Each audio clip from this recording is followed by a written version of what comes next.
नमस्कार, आदाब।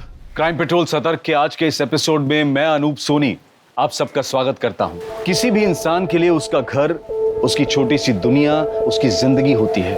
ये वो जगह होती है जहां इंसान अपने आप को सबसे ज्यादा सुरक्षित महसूस करता है, और अक्सर ऐसे में हम खतरे को भांप नहीं पाते और जुर्म का शिकार हो जाते हैं।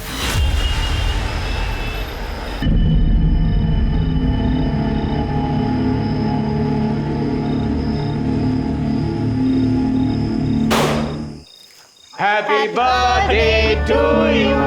Happy birthday to you. Happy birthday dear Bhabhi. Happy birthday to you. Hey! Happy birthday भाभी। शीतल, हमारी शादी के बाद ये तुम्हारा पहला बर्थडे है, तो ये खास तुम्हारे लिए मेरी तरफ से। अब ये बताओ तुम्हें क्या चाहिए? डाइवोर्स। मजाक कर रही हो क्या भाभी? भाभी, कल भैया ने आपके लिए इतनी बड़ी सरप्राइज पार्टी रखी है। शहर के बहुत बड़े बड़े लोग आ रहे हैं और आप कैसी पार्टी कर रही हो?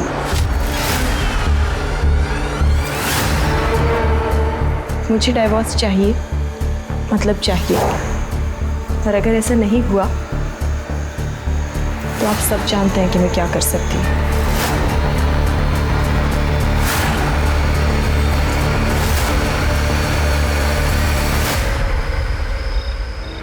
मम्मी आप टेंशन मत लो, मेरी क्लाइंट से मीटिंग है, मुझे जाना पड़ेगा। और पापा की तरह कोई गवर्नमेंट जॉब तो है नहीं कि 9 से 6 की नौकरी करो और फिर आराम। अरे बेटा, रात के 8 बजे हैं, मीटिंग तो कल भी हो सकती है ना। मम्मी आप समझते नहीं हो, सक्सेसफुल होने के लिए ना थोड़ी एक्स्ट्रा मेहनत करनी पड़ती है।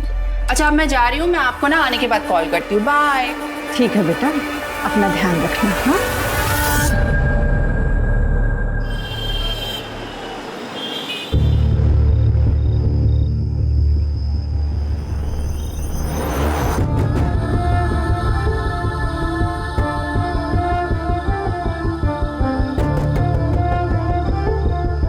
हाय, आई एम मनीष मित्तल।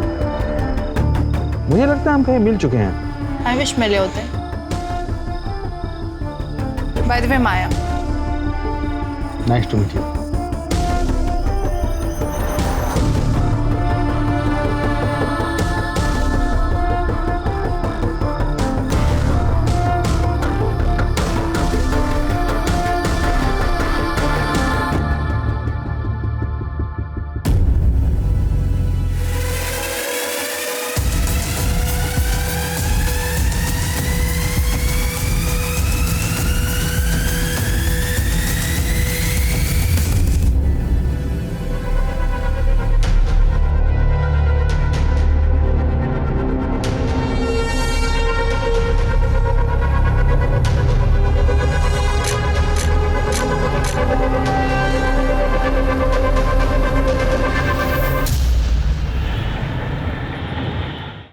शीतल जी, मैंने आपकी केस हिस्ट्री और एविडेंस देख लिए हैं, but sorry to say it's not very strong. अब देखना है कि इस बेस पर हम आपकी तरफ से उनके खिलाफ कितना स्ट्रॉन्ग केस बना सकते हैं। विजय जी, मैं जानती हूँ इतना सब काफ़ी नहीं है, पर मुझे किसी भी हालात में डिवोर्स चाहिए। मैं बस उस कैद से छुटकारा चाहती हूँ, प्लीज़। ओके, कुछ करते हैं।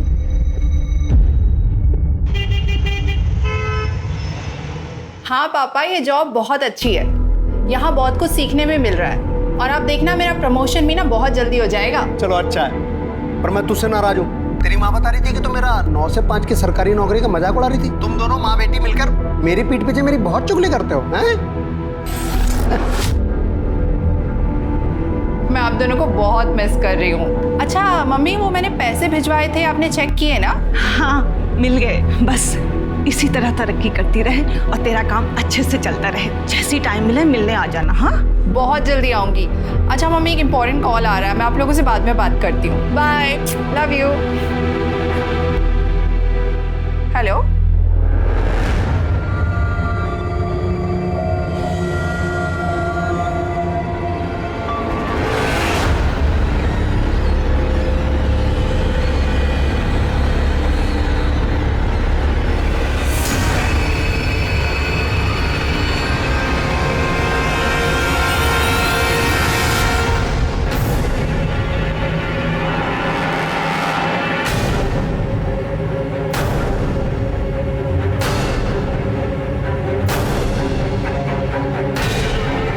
रघु,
शीतल जी, गैस व्हाट, बधाई हो, डिवोर्स फाइनल हो गया है और एलिमनी में आपको 50 लाख रुपए मिले हैं और साथ में सेटलमेंट में एक बंगलो और एक कार भी। हैप्पी?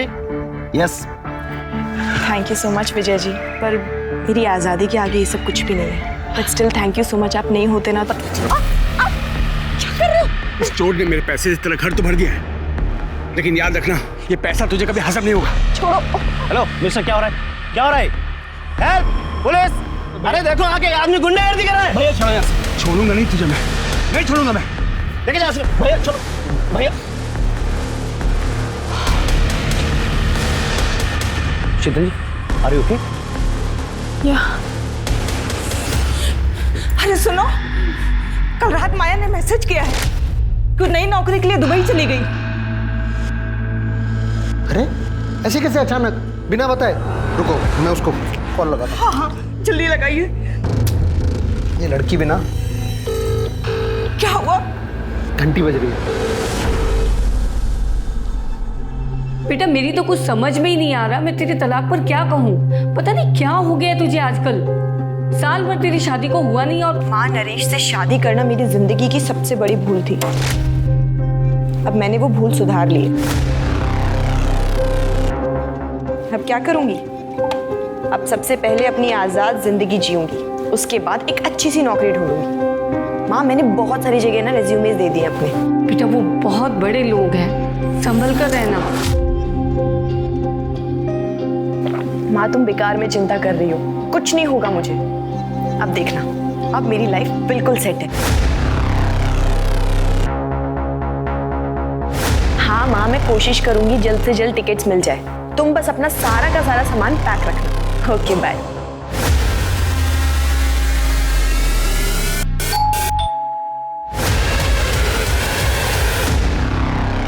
आपका पार्सल है।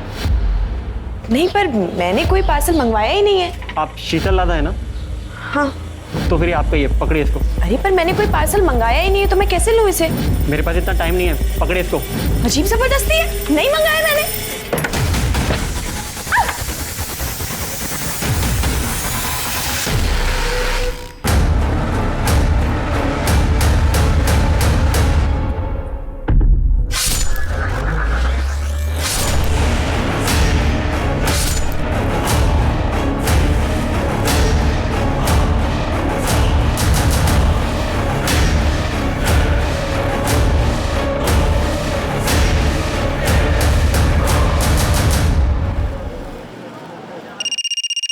हेलो।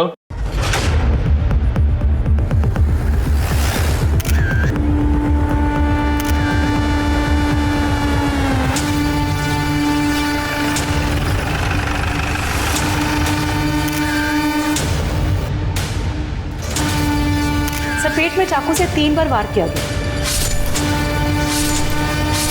बाकी बॉडी में चोट या खरोच का कोई निशान नहीं मिला। सर सेक्सुअल असॉल्ट ऐसा कुछ नहीं लग रहा। चारों तरफ अच्छे से देखो।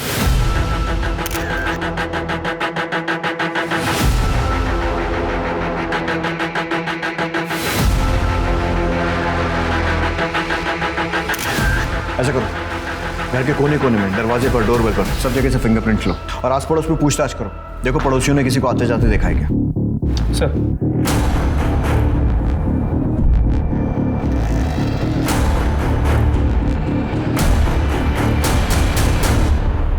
सर ठीक है। सर आप पड़ोस में एक औरत ने बताया कि मर्डर का पता चले कि कुछ टाइम पहले उसने एक कुरियर वाले को यहाँ आते हुए देखा। शक्ल देखी उसने?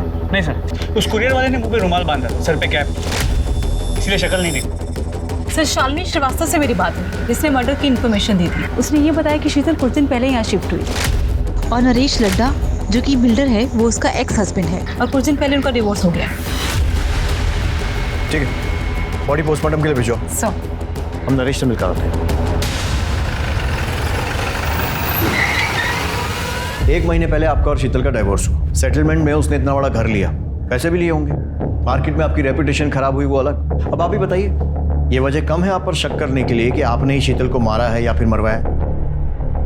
देखिए, मेरा जो नुकसान होना था हो चुका। उसका मर्डर करवाने से मुझे क्या मिलेगा? और वैसे भी डिवोर्स मैंने नहीं, उसने मांगा था मुझसे, और वो भी तब जब हम उसका बर्थडे सेलिब्रेट कर रहे थे। तुम्हें क्या चाहिए? डाइवोर्स। उसने मांगा और आपने दे दिया? हम थक चुके थे उसके टॉर्चर से, और मुझे पता चल गया था कि वो मुझसे नहीं, मेरे पैसों को चाहती थी। उसका मर्डर का सुन के बुरा तो लगा, लेकिन उससे ज्यादा मुझे सुकून भी मिला है कि अब वो हमें परेशान तो नहीं कर पाएगी। वरना जब से शादी करके आई थी तब से हमें सिर्फ और सिर्फ दुख दिया था सर, और कुछ नहीं। भाभी दाल में पानी थोड़ा ज़्यादा नहीं हो गया? भाभी सुनो ना, मैं ना घास फूस खा के बोर हो चुका हूँ, तो डिनर में चिकन मटन कुछ बना देना प्लीज़। भाभी ये रोटी थोड़ी कच्ची है। अरे शीतल, तुमने कुक को क्यों निकाल दिया? वो ठीक ठाक खाना बना रहा था। क्यों? खाना ठीक नहीं बना रही हूँ मैं? हाँ? और सब्जी खाने में क्या प्रॉब्लम? अपने स्वाद के लिए जरूरी है किसी की जान ली जाए? हाँ? मेरा मतलब है शीतल कि हम कुक अफोर्ड कर सकते हैं, और तुम लड़ा खानदान की बहू हो, तुम्हें किचन में काम करने की क्या जरूरत है? तुम नई नई आई हो, एंजॉय करो बस। आपको खाने से प्रॉब्लम थी ना, आप मुझे अकेले में जाकर बोल सकते थे। ऐसे अपने भाई बहन के सामने मेरी बेइज्जती करने की कोई जरूरत नहीं थी, समझे आप? भाभी आप गलत समझ रहे। अरे बिल्कुल ठीक समझ रही हूँ मैं। तुम तीनों भाई बहन मिलकर सिर्फ और सिर्फ मेरी बेइज्जती करना चाहते हो, मुझे नीचा दिखाना चाहते हो। नहीं खाना नहीं खाना ना, लो फेंक दो इस खाने को, मत खाओ। हमें लगा कि समय के साथ वो समझ जाएगी। हमने उन्हें कभी फील नहीं होने दिया कि वो हमारे स्टेटस की नहीं है। बहुत प्यार से रखते थे, पर वो बदतमीजी करते थे, और एक दिन तो उन्होंने हद ही कर दी। भाभी मैं आपको बताती हूँ, ये ना ये वाली साड़ी पे ये वाला ब्लाउज पहनो, बहुत अच्छा लगेगा, सूट करेगा आप पे।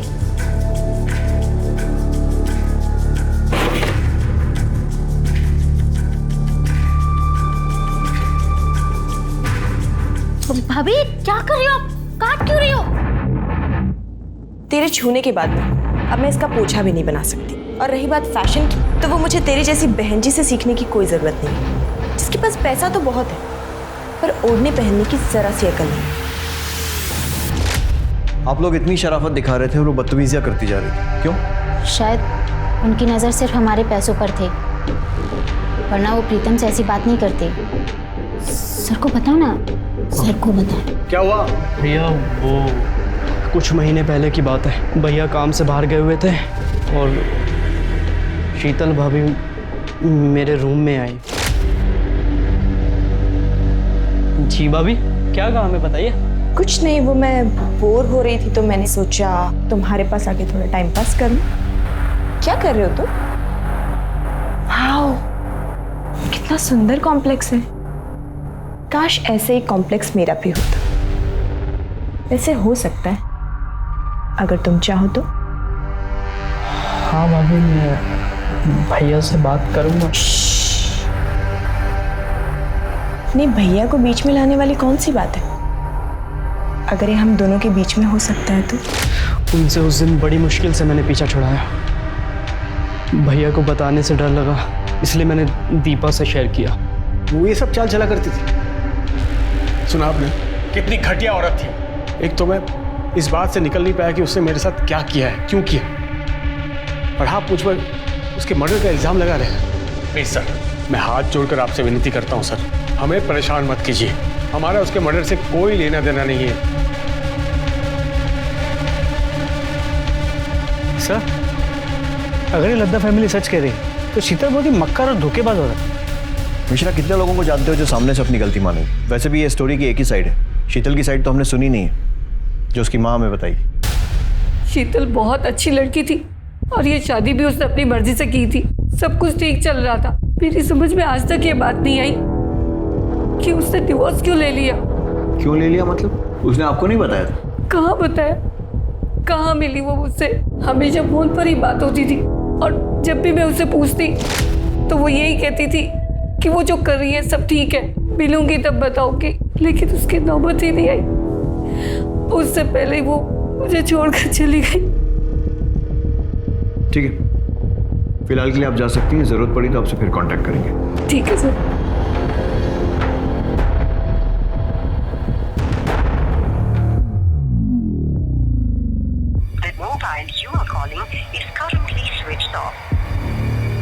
क्या हुआ? माया ने फोन उठाया क्या?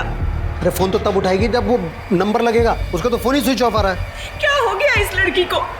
5 दिन हो गए, दुबई से सिर्फ फोटो भेज रही है, यानी कि कम से कम एक कॉल तो कर ले। अरे ये भी तो हो सकता है कि इंडिया का नंबर वहाँ काम ना कर रहा हो और वहाँ का नंबर लेने में टाइम लग रहा हो।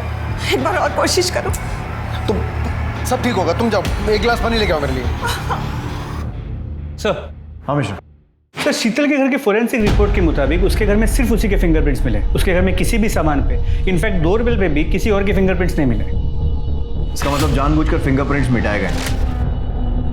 शीतल उस घर में कुछ महीनों पहले शिफ्ट हुई थी, लेकिन इस टाइम में भी कोई ना कोई तो घर में आया होगा, किसी ने तो डोरबेल बजाई हो। मतलब यह कि जिसने भी उसे मारा या मरवाया है, सोची समझी प्लानिंग है। सर शीतल की पोस्टमार्टम रिपोर्ट्स आ गई। सर, इसके मुताबिक उसकी मौत दोपहर 1 से 3 के बीच में हुई और चाकू से 3 बार पेट में वार किया गया।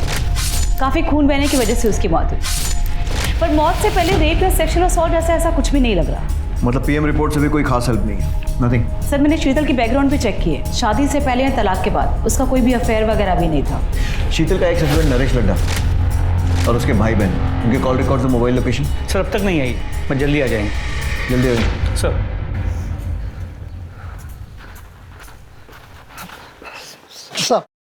साहब हमारा नाम वीरेंद्र शर्मा है, हमारी पत्नी उर्मिला शर्मा सर। सर हम मेरठ से आए सर।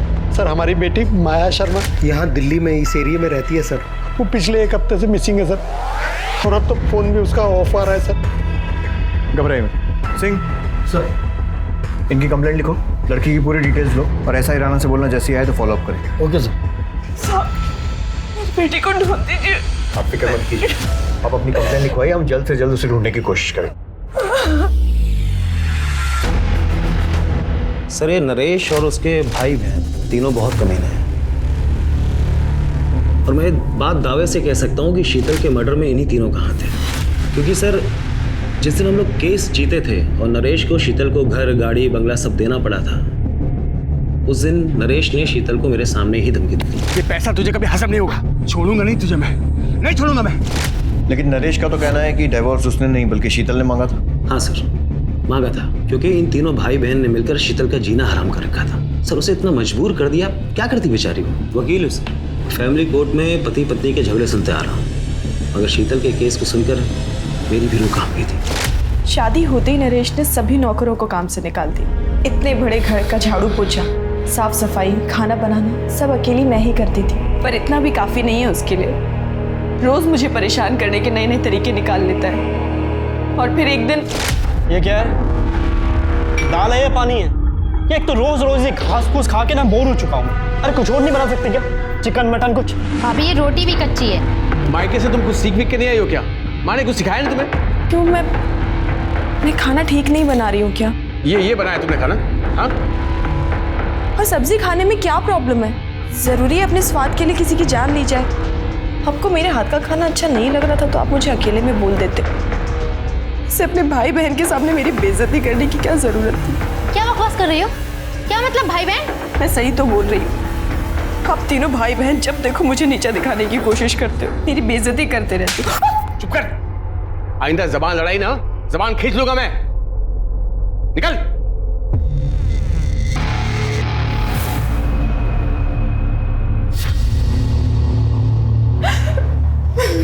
अरे अरे भाभी, आप रो क्यों रही हो?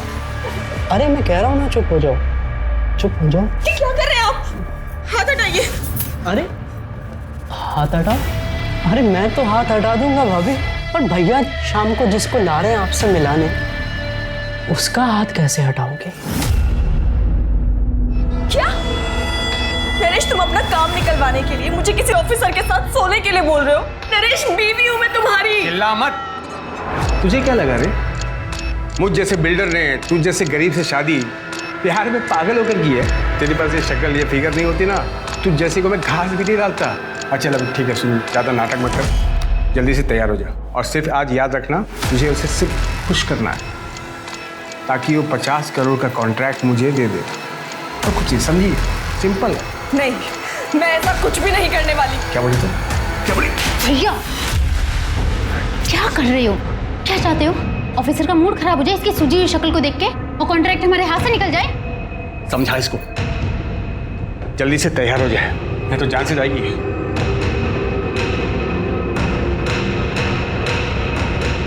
भाभी आप तैयार हो जाओ please.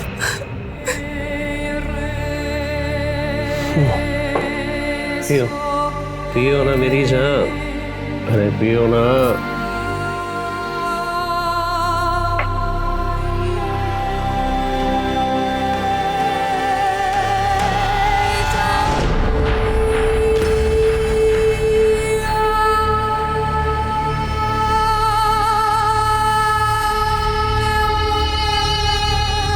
Yes, I hope you enjoyed the evening. अरे तू तो मेरी सोने की मुर्गी निकली। देखना ये मुर्गी हमें एक नंबर बनाएगी, एक नंबर। एक भी कॉन्ट्रैक्ट मैं किसी और के हाथ लगने नहीं दूंगा। जब तक तू है तब तक हम हैं। नरेश रोज रोज नए नए आदमियों को पकड़ के ले आता है। पति नहीं दलाल बन चुका है वो। मैंने समझाने की कितनी कोशिश की पर सुनने को तैयार ही नहीं। फिर मैंने सोचा कि अगर हमें बच्चा हो जाए तो शायद वो बदल जाए। क्या बच्चा? तेरा दिमाग खराब हो गया क्या? नरेश हमारी शादी को 8 महीने हो गए, अब तो माँ भी बच्चे को लेकर पूछने लगी है। अरे भाड़ में जाए तेरी माँ। बच्चा पैदा करके तेरा फिगर नहीं खराब करना है। मुझे बच्चा नहीं, पैसा चाहिए, बिजनेस आगे बढ़ाना, समझी? पर नरेश मेरी चुप कर, आगे इस बारे में कुछ बात नहीं होगी। चल साइड हट। कुछ सोचो सेठ, नहीं तो धंधा चौपट हो जाएगा। वो पुलिस वाला पैसे से भी नहीं मानेगा।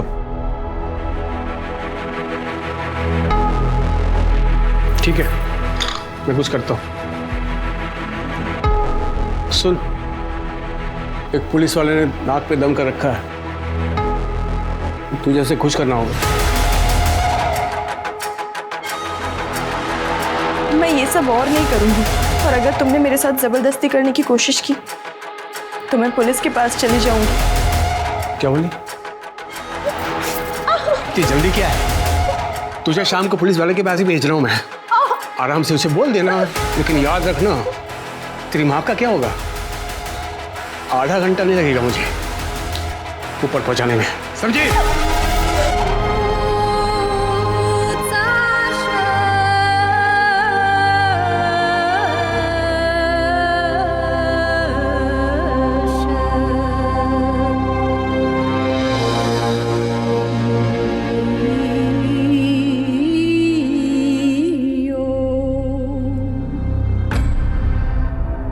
आप प्लीज मुझे जाने दीजिए।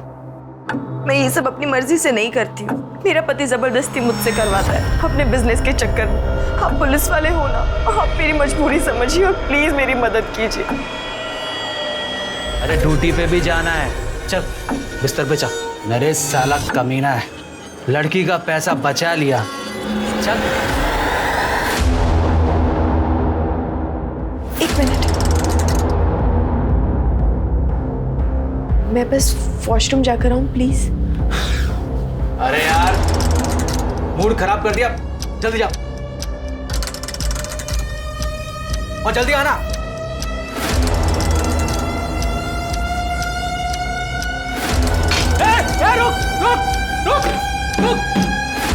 शीतल ने उस पुलिस वाले के साथ की बातचीत की रिकॉर्डिंग कर ली थी और घर जाकर के नरेश को सुना दिया, जिसमें पुलिस वाला खुद मान रहा था कि नरेश शीतल को मजबूर करता था दूसरों के साथ सोने के लिए। वो रिकॉर्डिंग सुनकर नरेश ने क्या किया? दरअसल उस शाम शीतल का बर्थडे था, तो इन तीनों भाई बहन ने मिलकर उसे सरप्राइज पार्टी दिया। वो लोग उसे इमोशनल यूज करके वो रिकॉर्डिंग डिलीट करवाना चाहते थे, मगर शीतल ने साफ साफ कह दिया कि उसे डिवोर्स चाहिए। वो रिकॉर्डिंग अभी कहाँ है? नरेश के पास। वो इसी शर्त पर डिवोर्स के लिए तैयार हुआ था कि शीतल रिकॉर्डिंग उसे वापस कर देगी और जितनी भी कॉपियां हैं वो सब डिलीट कर देगी। और अगर देखा जाए तो इस हिसाब से नरेश के खिलाफ कोई भी सबूत नहीं मिलता। उस पुलिस वाले का नाम क्या था? सर वो आप जानते हैं कि मैं बता नहीं सकता, लेकिन शीतल के लिए दुख होता है। कितनी मुश्किल से उसे वो सब चीज़ें मिली थी जिसकी वो हकदार थी। सर उसके कातिल को प्लीज छोड़िएगा मत। पुलिस के सामने शीतल की दो छवियां आई, लेकिन दोनों एक दूसरे से विपरीत थी। पहली गुस्सैल, बदतमीज, मौका परस्त जो लाड़ा परिवार ने बताई। दूसरी एक मजबूर, असहाय, पीड़ित औरत की जिससे उसका अपना पति अपने फायदे के लिए जिस्म फरोशी करवा रहा था। आखिर शीतल का असली किरदार क्या था, क्योंकि उसे समझे बिना इस केस को समझ पाना बहुत मुश्किल था। तो लट्टा फैमिली का बैकग्राउंड चेक किया, पता चला काफी टेढ़े लोग, कंस्ट्रक्शन बिजनेस में है तो काफी ऊपर तक कॉन्टैक्ट्स, कॉल रिकॉर्ड्स में गुंडे, हिस्ट्री शीटर्स, इन सब के नंबर्स, और इनके खिलाफ धोखाधड़ी की केसेस भी रजिस्टर्ड है। मोबाइल लोकेशन चेक की? जी सर, लेकिन 10 तारीख को इनमें से किसी की भी मोबाइल की लोकेशन शीतल के घर के आसपास की नहीं। मिश्रा ये लड्डा नामी बिल्डर, तो पॉसिबल है कि ये काम इसने किया नहीं, करवाया हो। इसके लिए इसमें जितने भी गुंडे और हिस्ट्री शीटर है ना, उनको राउंड अप करते हैं, वो बताएंगे कुछ। इंस्पेक्टर, अब प्लीज उस घटिया औरत के लिए हमें परेशान मत कीजिए। उसे हमने नहीं, उसी के किसी यार ने मारा होगा जिसके लिए उसने मुझसे डिवोर्स लिया था। वो एक नंबर की झूठी, मक्कार और कैरेक्टरलेस औरत थी। वैसे हमारी इंक्वायरी में आपका कैरेक्टर भी कुछ ऐसे ही आ रहा है, और अगर वो इतनी बुरी थी तो फिर घर, गाड़ी, पैसा ये सब देकर सेटलमेंट क्यों करना पड़ा? कोर्ट में प्रूव क्यों नहीं कर पाए? एक्चुअली वो मुझे ब्लैकमेल कर रही थी, एक ऐसी चीज को लेकर जिसे मैं कभी बाहर नहीं आने दे सकता था।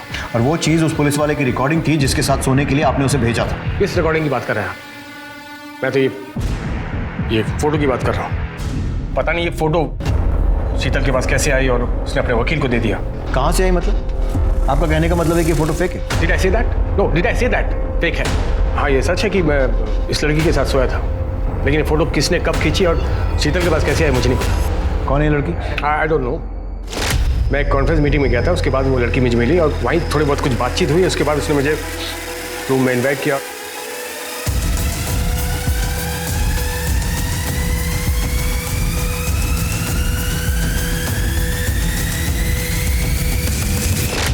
इस लड़की का कोई कांटेक्ट या एड्रेस? नो।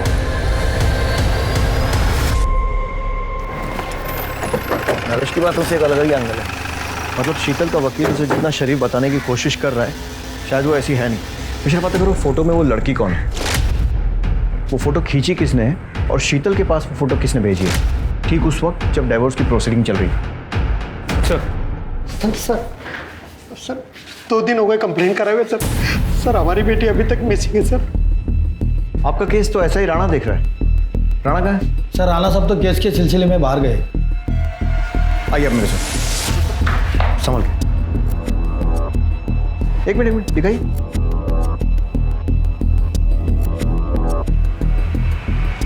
ये कौन है? यही तो हमारी बेटी माया शर्मा।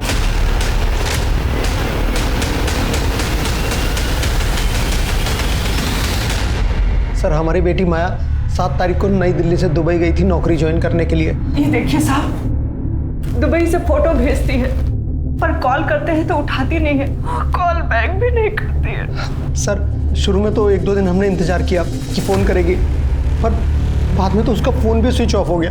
फिर हम लोग मेरठ पुलिस के पास गए, उनसे कहा तो उन्होंने कहा कि हाँ आप लोग दिल्ली जाइए, क्योंकि वो माया दिल्ली में ही रहती थी।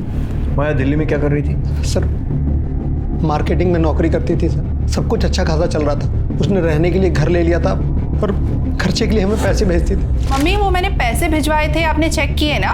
फिर अचानक 7 तारीख को उसका SMS आया कि वो उसने नौकरी छोड़ दी है, उसको दुबई में नई नौकरी मिली और इसलिए वो वहाँ जा रही है। जाने से पहले हमसे मिलकर भी नहीं गई। यहाँ पर किस कंपनी में जॉब करती थी? सर ये तो कभी मैंने उससे नहीं पूछा।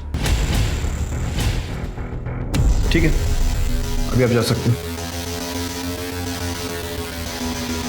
मिश्रा, माया के पिछले 2 महीने के कॉल रिकॉर्ड्स, मोबाइल लोकेशन और जितनी भी जानकारी मिल सकती है निकालो। उसका social media account, email ID सब कुछ ढूंढो और अच्छे से छानबीन करो। सर नरेश के कॉल रिकॉर्ड में जिन गुंडों के नंबर थे उन्हें लेकर आए। साहब हम गुंडे नहीं, मजदूर लोग हैं साहब, छोटा मोटा काम कर लेते पेट पालने के लिए साहब। और नरेश लड्डा के हिस्से की मार खाना भी तुम्हारे छोटे मोटे काम में आता है? देख सोच कर जवाब देना। ये भी मजबूर है। जब इसके हाथ में खुजली होती है ना तो 2-4 की हड्डियां तोड़ने के बाद ही ठीक होती है। सोच लो। साहब हम लोग नरेश सेठ के लिए काम करते हैं। क्या काम? डराना धमकाना, घर खाली करवाने जैसे काम सर। बस इतना ही? सोच के बताना। साहब वो अपने लिए हमसे लड़की मंगवाता है साहब। उसको भी लेकर आए थे? नहीं साहब, हमने तो इससे कभी देखा भी नहीं। शीतल लड़ा अच्छी है, पसंद है? अच्छी लगी साहब। नहीं साहब, मेरा मतलब सेठ की बीवी है। क्यों मारा उसे? सेठ के कहने पर? नहीं साहब, हमने नहीं मारा। साहब हम लोग क्यों मारेंगे उसको साहब? तुमने नहीं मारा तो किसने मारा? अब हमें क्या पता किसने मारा साहब, हमारा तो उससे कोई वास्ता भी नहीं। वास्ता भी निकलेगा। मिश्रा मिटा ले खुजली, तब तक तोड़ना जब तक सच नहीं बोलते।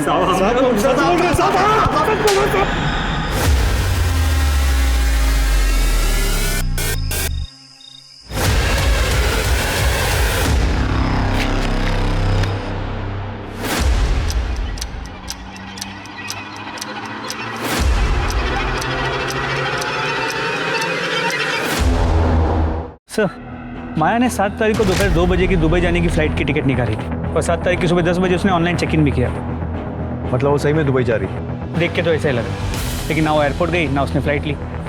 टिकट लिया, ऑनलाइन चेक इन भी किया, तो फिर फ्लाइट क्यों छोड़ दी? हो सकता है लास्ट मिनट उसका मन बदल गया हो, या फिर किसी ने ज़बरदस्ती उसे जाने से रोका। लेकिन दोनों ही केसेस में वो दुबई वाले पिक्चर्स कहाँ से आए जो उसने अपने माँ बाप को भेजे?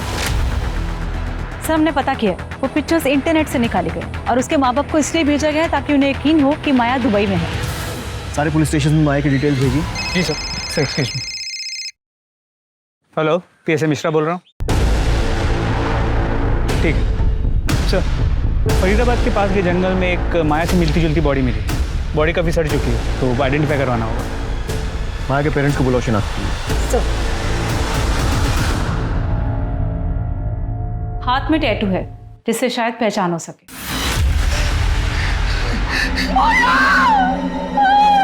मेरे बच्चे। मम्मी देखो मैंने टैटू बनाया है। अरे ये क्या अनाप शनाप बना लिया है, कितने सुंदर हाथ थे तेरे। मम्मी आजकल का फैशन है, रहने तो आप समझोगे ही नहीं। कहाँ समझ पाएगी तू, ऐसे हमें छोड़कर चली जाएगी।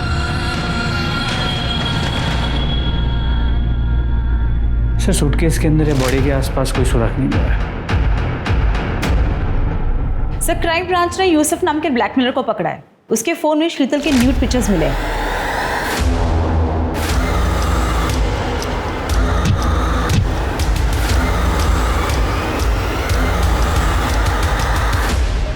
सर ये फोटो मुझे प्रतिम ने सेंड किया था सर। प्रतिम लड्डा? जी सर। क्यों भेजा था? सर वो मैं online sex chat video racket चलाता हूँ सर, वहाँ मेरी एक लड़की को ये प्रतिम मिला था सर। सर जब हमने इसकी इंक्वायरी निकाली तो पता चला ये बहुत बड़ा आसामी सर, तो हमने इसे अपने जाल में फंसाया सर और इसको हमने ब्लैकमेल करना शुरू किया सर। फिर सर ये हमारा ATM बन गया था सर। सर मैं यूसुफ को रेगुलरली पैसे दे रहा था, एक बार पैसे नहीं दे पाया तो उसने बोला कि घर में किसी फीमेल की न्यूड पिक्चर सेंड करना, तो इसलिए मैंने एक बार शीतल भाभी की फ़ोटो खींची चुपके से। वो गमछा मैं जानबूझकर अपने साथ ले गया। मुझे लगा अगर भाभी ने मुझे देख लिया तो उनको लगे कि रघु था। एक ही फोटो भेजी थी और भी भेजी थी? सर एक और भेजी थी। अब जो पूछ रहा हूं ना उसका बिना पीटे सच सच जवाब देना। नरेश अपने बिजनेस के लिए और कॉन्ट्रैक्ट के लिए शीतल को दूसरे मर्दों के साथ सोने के लिए मजबूर करता था? शीतल भाभी अच्छी बहू थी, पर नरेश भाई ने कभी उनकी कदर नहीं करी। अपने फायदे के लिए उन्हें कितने लोगों के साथ सोने के लिए मजबूर करते थे। हमें पता था सर ये गलत है, पर उनकी हाँ में हाँ मिलानी पड़ती थी क्योंकि हम उन पे फाइनेंशियली डिपेंडेंट थे। मिश्रा, शीतल जैसी सीधी सादी लड़की बेचारी इस नरेश लड्डा जैसे घटिया आदमी के चंगुल में फंस गई और वो कमीना बेबी खुला घूम रहा है। इसके ऊपर प्रोस्टिट्यूशन का केस बनाओ। इस नरेश लड्डा को इसके किए की सजा मिलनी चाहिए। जी सर। शीतल के केस में तो हम आगे बढ़ रहे हैं, प्रोग्रेस भी हो रही है, लेकिन माया के केस में ना तो कोई ढंग का सस्पेक्ट मिल रहा है और ना ही कोई मोटिव मिल रहा है। सर क्या ये हो सकता है कि ये दोनों केसेस कनेक्टेड हो? सकता है। सर माया का फोन 9 तारीख को स्विच ऑफ हुआ। माया के कॉल रिकॉर्ड्स में 2 नंबर में, एक किसी अनिल नाम की फोटोग्राफर का है जिसकी पुरानी दिल्ली में फोटो स्टूडियो, और दूसरा नंबर फेक आईडी पे लिया गया जिसके साथ माया की अक्सर लंबी बातें हुआ करती। और सर वो नंबर 9 तारीख से स्विच ऑफ, अब तक ऑन नहीं हुआ है। सर माया ने अपने कार्ड से 6 मार्च को एरोसिटी में एक होटल भी बुक किया था, और सर उसने अपने लैंडलॉर्ड को पूरे रेंट के पैसे देके वो रूम छोड़ दिया था, पर उसके लैंडलॉर्ड को उसके दुबई जाने की बात बिल्कुल पता नहीं थी। मतलब उसने दुबई का टिकट बुक कराया था, अपना रूम छोड़ा था, लेकिन शायद वो दुबई गई नहीं। जी सर। सबसे पहले तो इस फोटोग्राफर को पता करते हैं माया और इसका क्या कनेक्शन, और दूसरा ये फेक नंबर, उसकी जो भी इंफॉर्मेशन मिल सकती है, कहाँ से इशू हुआ, प्रीपेड है, पोस्टपेड है, सब कुछ पता करो सर।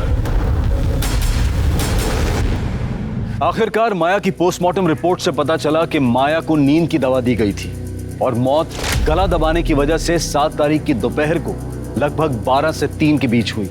जिस दिन माया दुबई जाने वाली थी, क्या कोई ऐसा था जो उसे दुबई नहीं जाने देना चाहता था, या कोई ऐसा जिसके राज माया के पास थे? बताता हूँ सर। नरेश और माया की फोटो मैंने माया के कहने पे खींची थी, और भी बहुत सारे लोगों के साथ उनकी फोटो मैंने खींची थी। जिसके साथ जैसी भी तस्वीरें खींची है ना, सब पुलिस स्टेशन में जमा कर। एक बात बता, ये काम माया खुद करती थी या किसी के कहने पर? खुद ही करती थी साहब, खुद ही कॉल करती थी, खुद ही सारी डीलिंग करती थी। और पेमेंट? पेमेंट कैश में होती थी, वो खुद ही करती थी, और कभी कभार महेश नाम का आदमी आता था, वो पेमेंट करने के बाद माया से मेरी बात करा देता था।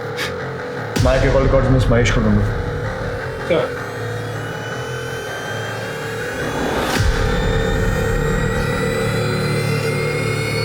सो महेश का पता चल गया। उठा लो उसे।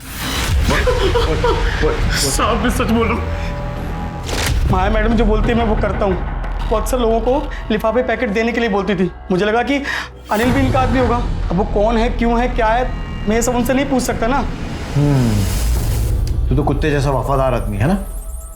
देख, माया का मर्डर हो गया है, अभी अगर मुंह नहीं खोलेगा ना तो लंबा अंदर जाएगा तू। तेरे फोन रिकॉर्ड्स, कॉल लोकेशन सब निकाल लिए हमने, जिससे क्लियर है कि 6 तारीख को तू माया के होटल गया था, और बाद में भी होटल के आसपास ही था, और अगले दिन होटल से एयरपोर्ट की तरफ भी गया था जब माया दुबई जाने के लिए एयरपोर्ट निकली थी। साहब मुझे क्यों फंसा रहे हो?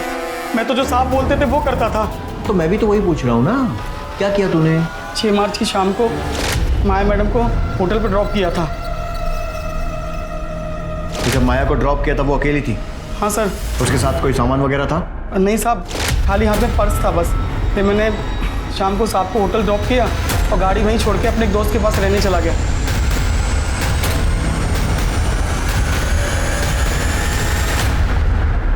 साहब ने कहा था कि अगले दिन 4 बजे आ जाना होटल, तो मैं उनको 4 बजे लेने पहुंच गया। सर मैडम नहीं आ रही? अरे हाँ महेश, तुझे बताना भूल गया था, वो तो 2 बजे की फ्लाइट से दुबई चली गई। चल देख क्या रहा, चल ना। Yes sir. अच्छा ये बता, इन दिनों में तूने कुछ ऐसा देखा या सुना जो तुझे अजीब लगा?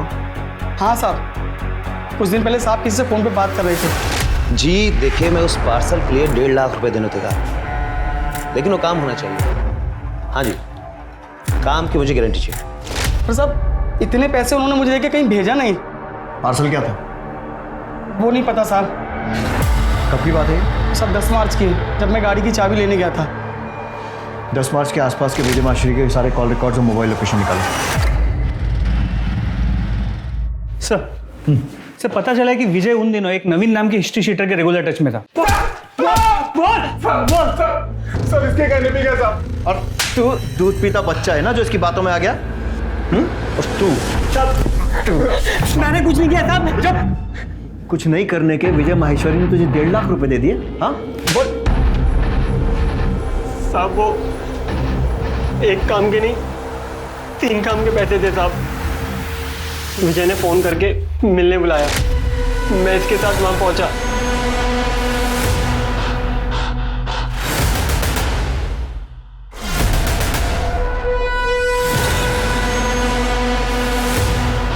मर गई क्या? नींद की दवा देकर बेहोश किया, मारने का काम तेरा।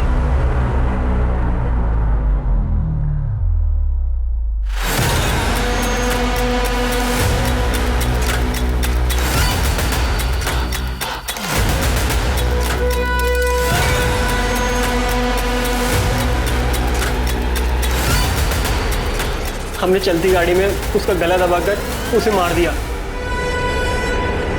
और थोड़े आगे जाकर सूटकेस को जंगल में फेंक दिया। तो पहला हुआ माया का मर्डर, दूसरा उसकी बॉडी को ठिकाने लगाना। तीसरा बताओ। तीसरा शीतल का मर्डर।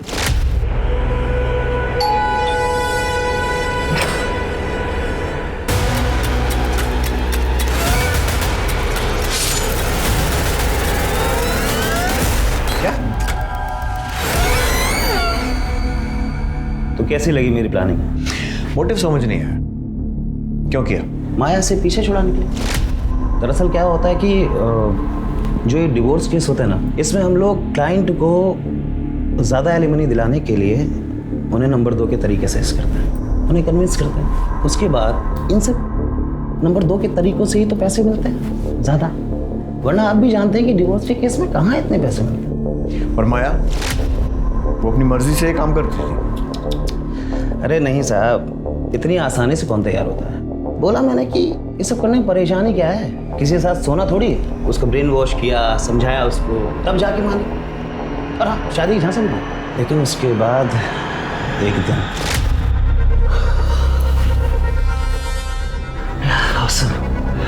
सिसिली तुम कमाल हो। एक बार और हो जाए। एक बार क्यों, 10 बार करेंगे। रियली? लेकिन उससे पहले तुम्हें मुझे अपनी फर्म में पार्टनर बनाना होगा, अपनी बीवी को डिवोर्स देना होगा और मुझसे शादी करनी होगी। ये क्या बकवास कर रही थी? मुझे देखकर या सुनकर लग रहा है कि मैं बकवास कर रही हूँ। शुरू में मुझे लगा कि भूल जाएगी, मगर नहीं साहब, वो तो पीछे पड़ के रह गई। फिर मुझे लगा कि इसका कुछ ना कुछ तो इलाज करना पड़ेगा। तभी सडनली मुझे शीतल के केस से एक आइडिया मिला और मैंने डबल गेम खेला। मैंने माया को नरेश के पास ये कह के भेजा कि इस केस से ना हमें बहुत पैसे मिलने वाले हैं, और इतने पैसे कि हम उस पैसे से अपनी नई जिंदगी शुरू कर सकते। और उसके बाद मैंने अनिल से माया और नरेश की फोटो खिंचवा ली, और उन फोटो से मैंने शीतल को घर, पैसा, गाड़ी सब दिलवाया। इतना तो मैंने भी एक्सपेक्ट नहीं किया था, तो मैंने भी अपनी फीस बढ़ा दी, जिसकी वजह से मेरे और शीतल में झगड़ा हुआ और उसने मुझे पुलिस की धमकी तक दे डाली। फैमिली कोर्ट में नरेश ने शीतल को सबके सामने धमकी दी थी कि वो उसे छोड़ेगा। इसी बात का मैंने फ़ायदा उठाया और एक साथ दोनों को ख़त्म करने का प्लान किया, ताकि दोनों केस में नरेश का नाम आए और वो फंस जाए। तो मैंने माया की 7 तारीख की दुबई की फ़्लाइट बुक की, उसका ऑनलाइन बोर्डिंग पास निकाला, ताकि आप लोग जब छानबीन करें तो आप लोगों को माया के दुबई जाने वाली बात सच लगे। अगले दिन होटल से निकलते वक्त मैंने उसकी कॉफ़ी के कप में नींद की गोलियाँ डाल दी।